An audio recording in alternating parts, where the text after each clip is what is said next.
মুক্ত করার ব্যবস্থা গ্রহণ করবেন। বৈষম্য বিরোধী আন্দোলনের প্রধান বৈশিষ্ট্য ছিল অভূতপূর্ব ঐক্য।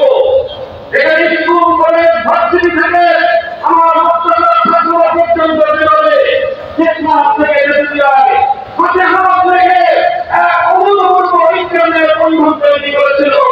ওরা কিন্তু শক্তি ঢুকে পড়ে আজকে ছাত্ররা এবং জেনারেল শিক্ষার্থীদের মধ্যে আকার সৃষ্টি করবার প্রচেষ্টা চালাচ্ছে।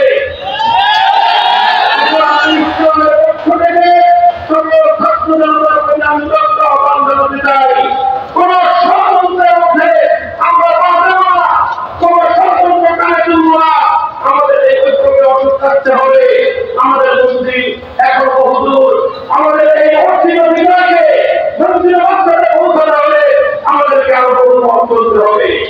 আমি আমাদের